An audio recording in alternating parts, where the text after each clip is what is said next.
Hey, this is Matt once again. Welcome back to another video. This is a paid request for Guillermo. From Guillermo. Thank you so much for that. For those interested in requesting any type of videos, PayPal's usually the best bet, or join my Patreon. Both links are down below in the info box. Could be for pretty much any type of video. And this is for the film Boy Kills World, which Wikipedia says 2023, but from what I understand, this is really a 2024 film, so that's what I'm going to put in the title. And apparently this film came out and did nothing, which I'm thinking, well, it's not a surprise because I never saw this film advertised much of anyway. Maybe a trailer or two on YouTube, but other than that, like, I never heard any buzz. I never heard of any, ads for the film. It wasn't really hard to, it was hard to find the film to watch, especially in a theater. So it didn't seem like it got much of a release. If it did, then I'd be surprised. I'm like, well, then they did a bad job at it. It wasn't for too long. Now, it's directed by Moritz Mohr. I guess one of those things, like, he made this little film that's like, how do I put it? If I might actually say here, a previs, a short reel, and he sent it to Sam Raimi and Roy Lee, which led Raimi Productions and Vertical Entertainment. And they were impressed and agreed to produce alongside others. And I guess Orion Pictures was involved, but then because of the pandemic, they were gone and another company took over. Now, the setup of the film is, you have Bill Skarsgård. I know, I am tired of seeing this guy everywhere as well. But, if I gotta be fair, he wasn't bad in this. Number one, it helps that he has no dialogue. Number two, he did look like he got in very good shape. He was like taller. Like, I never knew he was this tall of a guy. But you could like see his height, and he definitely got in, like I said, very good shape. And the movements he did a good job with. So he did what he was supposed to do fairly well, so gotta give credit where credit's due. When he was a kid, he became deaf. He was also mute, and the circumstances involved in that also involved his mom and sister being killed.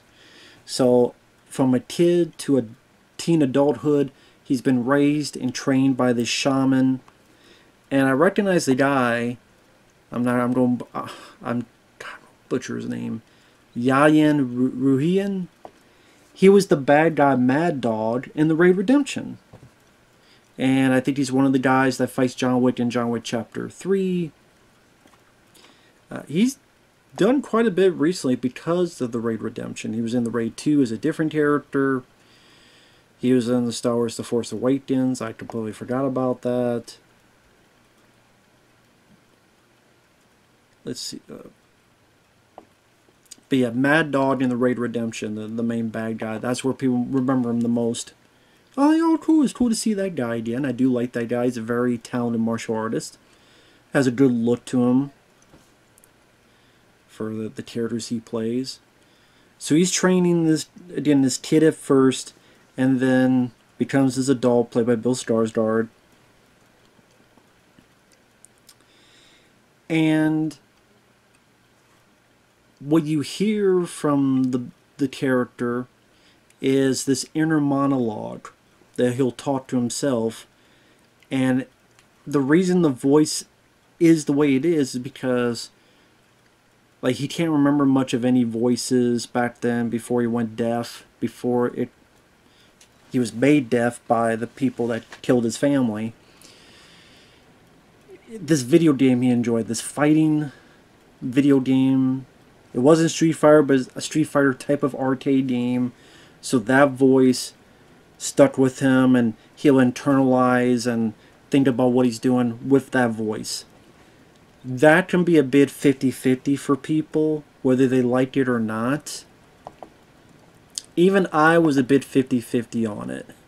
Sometimes I was fine with it, and it did get some chuckles out of me. Sometimes it was like, can you tone it down? Like, you don't need all of this. Like, And apparently, from what I understand, there's like different versions. I don't think this is true, but someone said there was a version before it got released that had none of the narration. But I find that very hard to believe because it's very prominent within the story, the plot of the movie.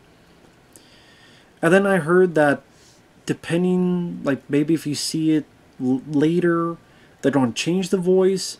It was this other guy's voice who I think was from this, what, Archer cartoon. And then some say maybe they'll change it to Bill Skarsgård voice. So if you ever see this, who knows what voice you'll see here if they do go through and changing it. Because like I said, this film didn't do well. And I know one of the writers, he's supposed to write that last Ronin Ninja Turtle movie. The R-rated Ninja Turtle movie that I even said in my video. Who knows if it ever get made, and, you know, don't hold your breath for too long for it. And even if it does, who knows all the changes and stuff.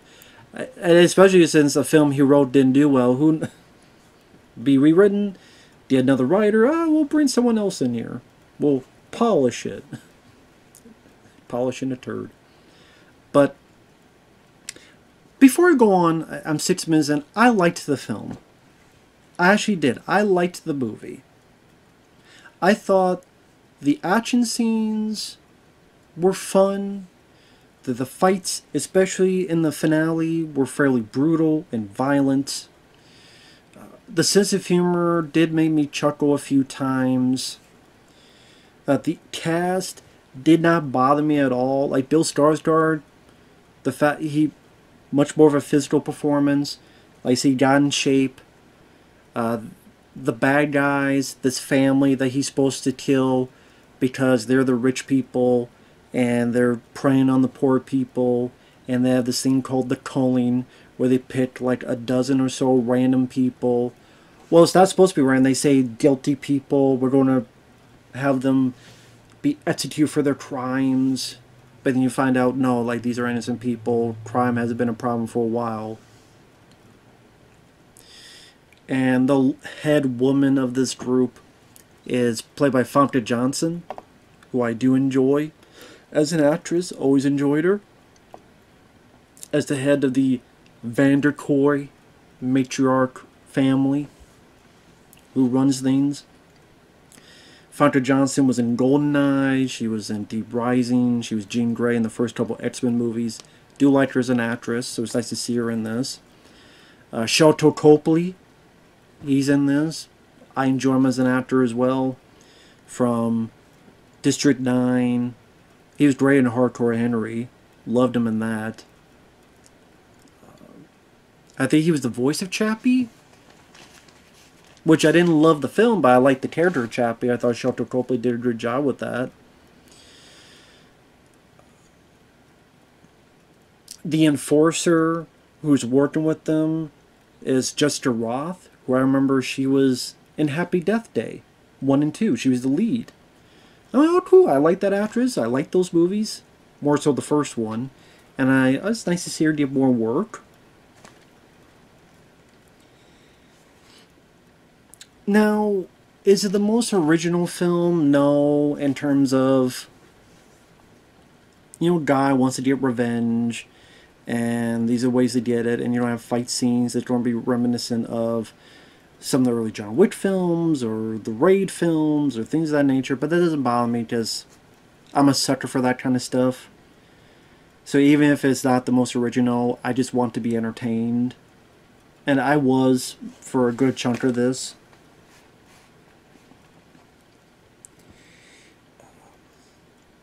How much do I give away? I would say the movie is trying to have the goofy, silly, over-top tone of films like Shoot 'Em Up and Guns Akimbo. Shoot 'Em Up with Clive Owen, Guns Akimbo with Daniel Radcliffe. Now, I would say I liked those two more than this, because I thought those two had a bit faster pacing. They felt like they had more action. I don't know if literally they did, but it felt like they had more action. And just the jokes, humor worked a bit more for me in those two. So yeah, Guns Akimbo and Shoot 'Em Up those are films I enjoy that I just like this. None of them really got much in terms of box office or traction or notice. But again, while I like those two more, this is trying to be in a similar vein, and I can appreciate that. I have to get in the spoilers that get more into my likes and dislikes of the film.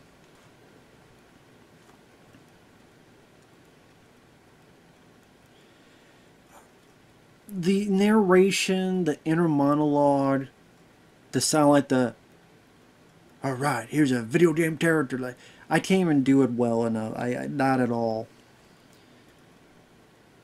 At times, it can make me chuckle. Like early on, when he's a kid and the shaman's training him, and he's like buried alive and eating bugs. It's like, I expect the training to involve less dirt. And when he's much older, he's looking around and opens up a trunk to hide, and opens it, goes, oh shit, dead guy. What do I do now? I must go over here. Again, Bill Skarsgård doesn't mouth it because it's all in his head that he's hearing this and imagining this. So sometimes that can make me laugh. Other times it's like, okay, you don't need narration here and you don't need it here. So at times it was like on the brim of being overplayed and overdone. Maybe not everybody will feel that way.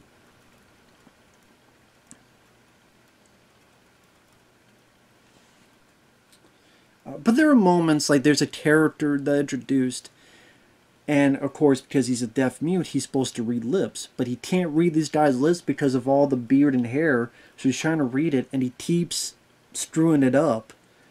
So we hear the monologue, what supposedly were the lips he was reading, but then he's like, wait a minute, is that what he said? Then they'll visualize what was supposedly said, and it's like, that can't be it. That was a running joke that happened about 3 or so times. That was kind of funny, I will admit. And like I said, Sharlto Copley, it's nice to see him in there. Him and this other guy, Brett Gelman, they're arguing over this speech being made, and it's like, owls? You making me talk about owls? Let me ask you, does anyone know what an owl is? Exactly. You try to make me a fuck puppet. Just read the damn speech. I wish Sharlto Copley was in it more. The fact he's not in it more, I thought was kind of a detriment. The Enforcer, Jessica Rothe, June 27 is her name. I do like the idea that she has this helmet on, this motorcycle helmet, but it has this visor that lights up. So it'll light up like a grin, or it'll light up words. It's like a little light billboard thing. So it just lights up what she wants to say. So it's like you can have this helmet on, but you get like, again, a grin or a smirk, or I'm okay, so it lights up okay. I like that idea. I haven't seen that done a whole lot. If so, not nearly enough to be repetitious or anything.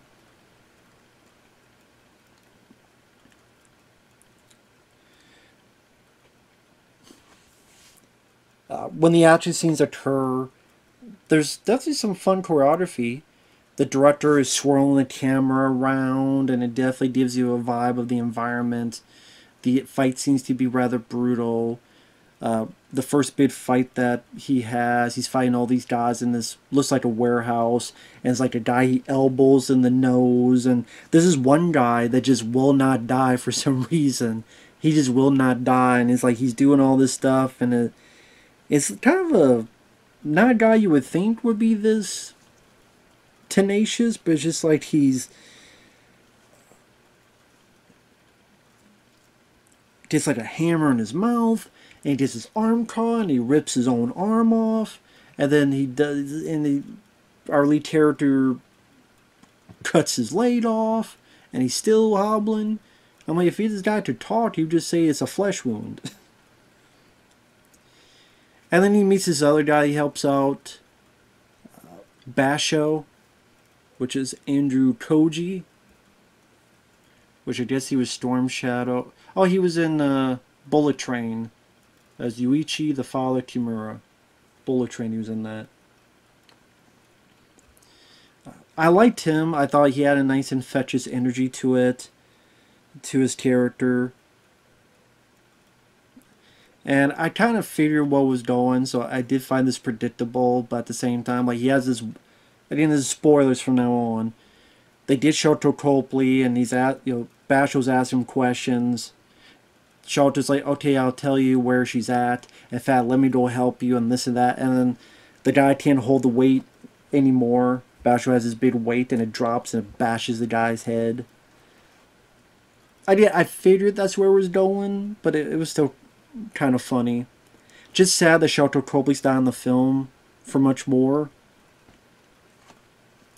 I thought that was too bad.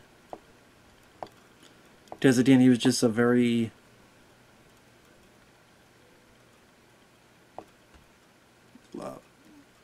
he's just a good actor to have around, and he brings such a nice sense of humor.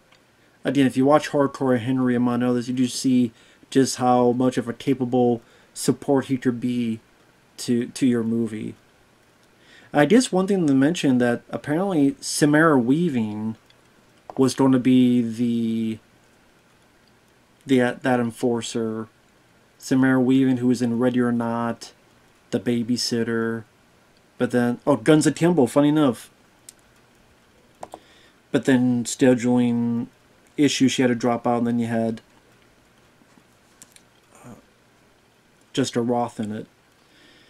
Which, yeah, would have been more ironic, because she did Guns Akimbo, and it's kind of that similar field. But again, I like that one a bit more.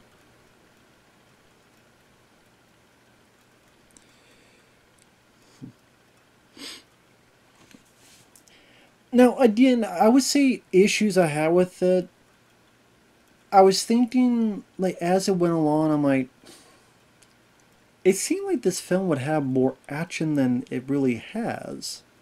At least this is the vibe you get if you see, like, the trailer or some other stuff, where, like, the first hour, it seemed like that was kind of the only action scene so far, really.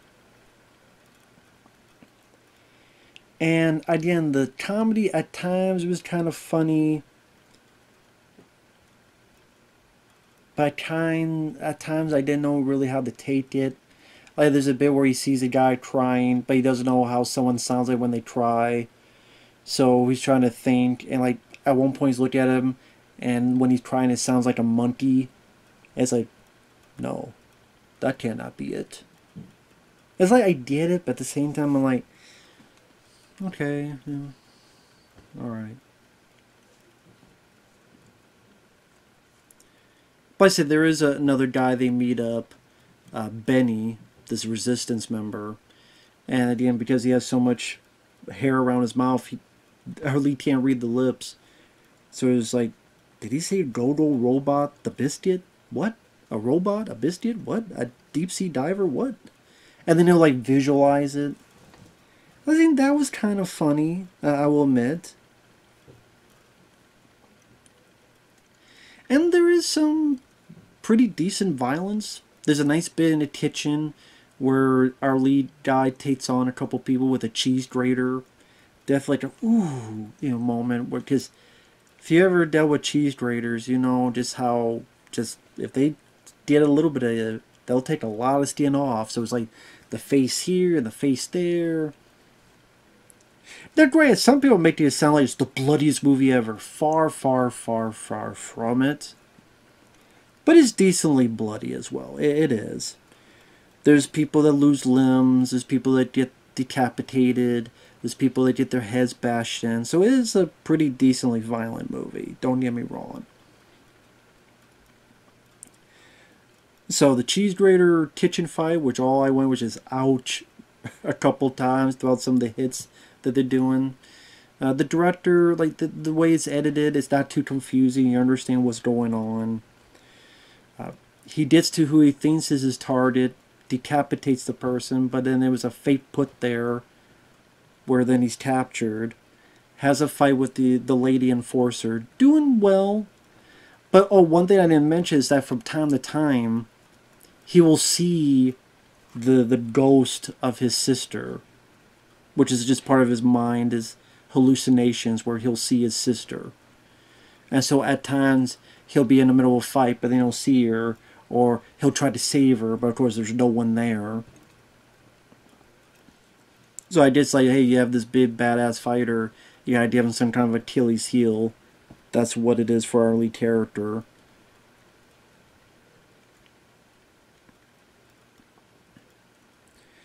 So he defeats, like, he's doing well, and he actually defeats her, but then he loses track, gets knocked out, and that's where he finds out that this guy, played by Brett Gelman, he's tired of the calling, he's tired of what Famke Janssen's doing, so I'm gonna give you something to help you out.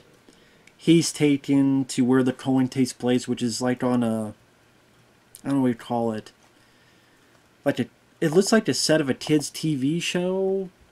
I don't know how else to put it. It's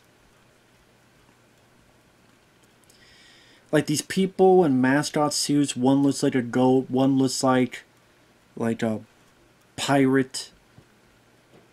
And they're killing some of the people, and the guy's trying to get out. And you realize that two of the people and the mascots, they're part of the resistance, and the three of them start shooting, fighting, and kicking ass. And just to be fair, like, the movie is like an hour and 40 minutes.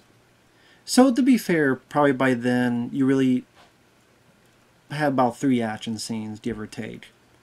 The one in the warehouse, the little fight in the kitchen with the cheese grater, and then this bit here. Which, I mean, is a decent sequence. The thing that sticks out is that they give Bill Skarsgård this kind of, I don't know what you call it. It looks like brass knuckles, but it's not.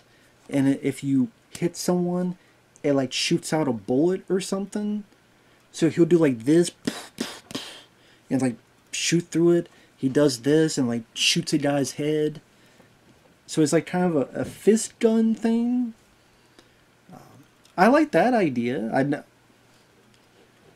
don't remember seeing something like that before. So I thought that was kind of a neat idea. But in the midst of it, one gets shot, one gets killed. There's another guy or another girl of the family that Bill Skarsgård's kid got to take down. I did like this bit where she's talking all this smack, and he has her tied to her chair, and she's like, fine, fine, make me a martyr. So he goes behind the camera, and she's wondering what he's doing. Then you hear and see her go, no, no, no. And it goes forward.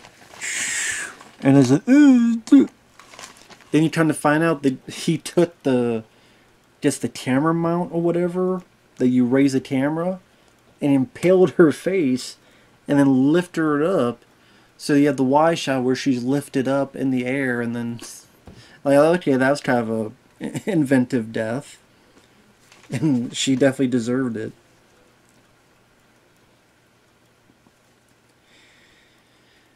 I do wish there was a couple, maybe, bits of humor. Okay, there's one I forgot to mention when, and I forget the actor's name, Brett Gelman as Gideon, who says he's tired of what Famke Jansson's doing and gives him something for later to get out of his chains. He gives our lead character a cigarette, and then he looks at it, and then he eats it.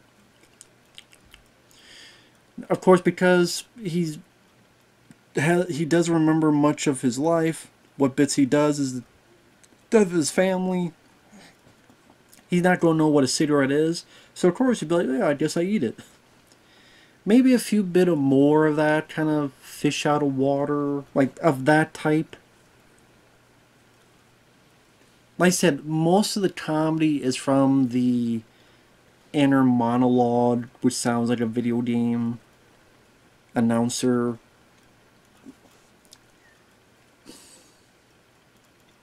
Again, there are moments that made me chuckle, but there are moments that just got a bit too much and like a bit too pushy, like trying hard to be funny, and it's like, okay, So that could be a. I could see that ruin it for people. I really can. It may not, but I could see it being something that ruins it for people.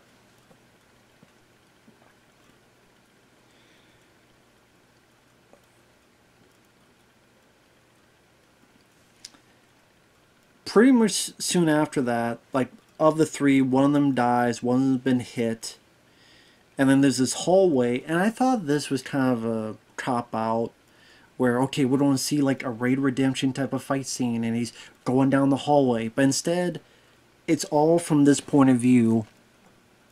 Now he's screaming and blood is coming on his face and you see that he's fighting, but it's all from this point of view. And I get the point, it's him unleashing his fury and that he gets so into it that he doesn't realize that the other guy is dying and has bled out from his wounds. Granted, the guy told him, go get him, go do it, don't worry about me, do it. So I get the idea behind it, but again, for a film that at this point, we're getting to the third act, and there has been a whole lot of action, like compared to, I mean, again, maybe this is not literally the case, but the way it feels, it felt like Nobody and John Wick 1, 2, and 3 and Bullet Train, it felt like these had more action and more excitement up until then. And the Winter Wonderland, like the Mascots, Stars did a couple things, but I felt like it was more the other two that give them shine before pretty soon they're going to die. They help out, but it's like there's going to be more of a showcase for those two, either shooting bad guys or doing other stuff. So I know some people liked it because they liked the idea, but to me it's like I would rather have seen the full fight in the hallway and see that choreography. But again, I'm greedy for that type of stuff.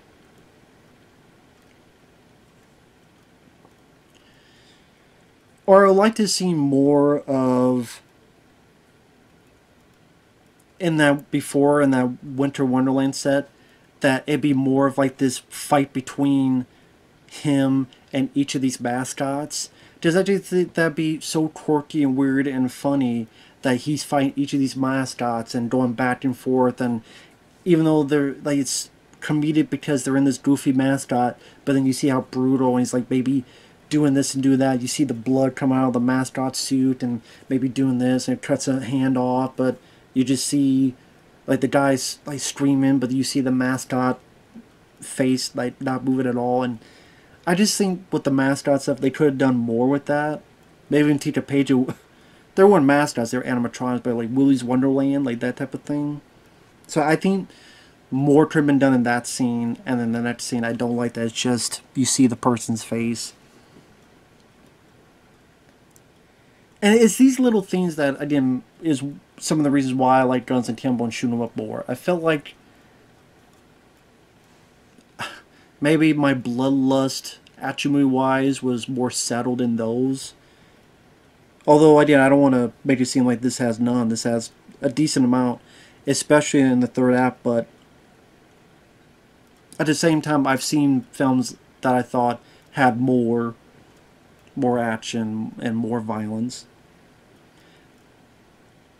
I mean, I would even say, even like Boss Level, Frank Grillo, I would put above this. Now, you have this twist, and some people, I mean, I know a lot of people predicted the twist. I didn't, because I don't know, I didn't think there would be a twist. I just wasn't looking for it.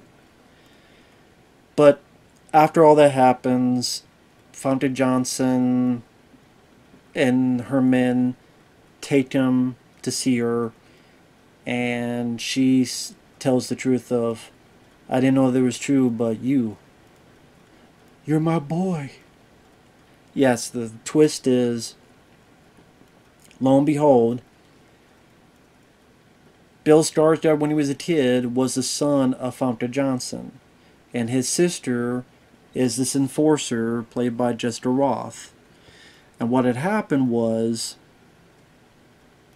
when he was a kid, Famke Janssen put a gun in his hand, and he was supposed to shoot this family, which is the shaman's family.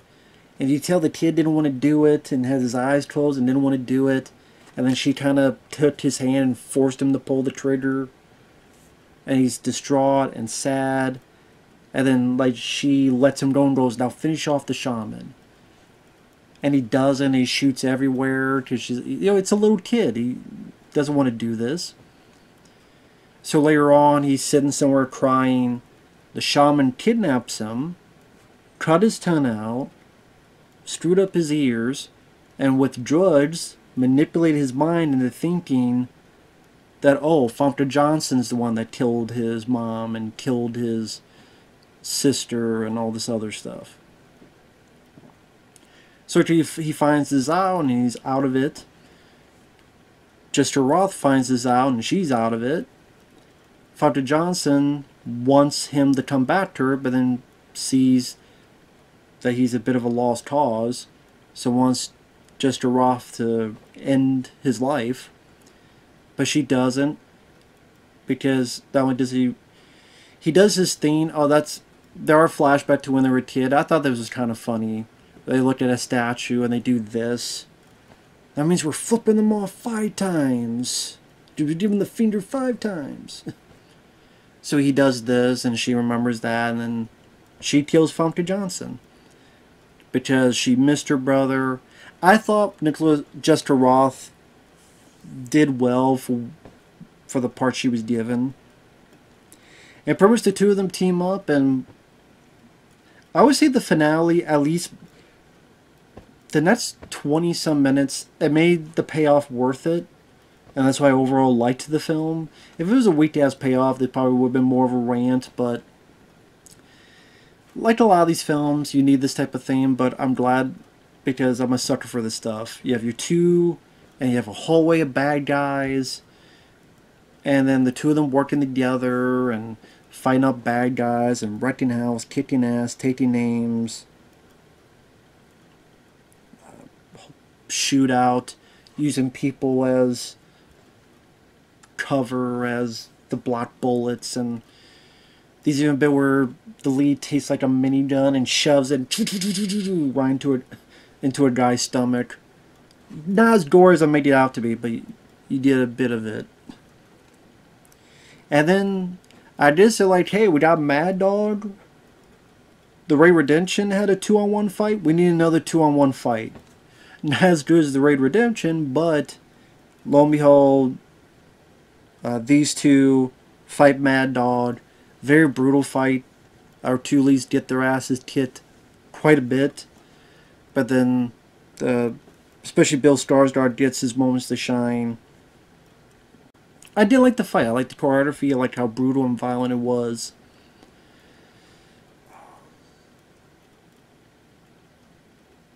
Picks up his sister. They walk off. Who knows what will happen in the future. They were both little kids that were warped, twisted, and turned by their family to be things and to be killers. And they just want to kind of walk away and live a life of peace and get away from it. So I definitely get what they were going with on the story front, character front. And yeah, I would say I like it. I liked the... I wouldn't say a few, just not like there's barely any. But, you know, again, the film felt like it was going to be more wall-to-wall action than it was. But for the most part, the actions are there, especially the last 20 minutes, are worthwhile to watch. The violence at times is brutal. Some of the jokes, they made me chuckle and laugh. The cast, Bill Skarsgård, Jessica Rothe, Famke Janssen, Sharlto Copley, Andrew Koji, they did their jobs well. Not every bit of the comedy worked for me. The narration, the monologue, that's the one that kind of... I was the most torn on. I wish there was a bit more action in the first half. I wish that on the set of the Colin, that Winter Wonderland looking set, I wish that could have been more insane and more much a longer action scene, more crazy, more usage of the mascots. But I didn't like it. It's okay, one of them is one of the resistance members undercover. But what if it wasn't? What if all the mascots were bad guys, and then it's like you gotta fight these mascots? And again, that'd be quirky and weird and goofy, but at the same time, could be funny. And I think there's some stuff they left on the table that they could have gotten in terms of quirky humor because of that. They do a little bit, but I think there's more they could have dug in to. They could have mined. Could have got out of it. But overall, I liked it. I liked it. I think if you liked films, not as good as them, but in the vein of shoot 'em up, guns akimbo, and things of that nature, it's definitely worth a watch, in my opinion. So overall, I did like it. So that said, thanks for watching. Take care, and we'll see you guys later. Bye-bye for now.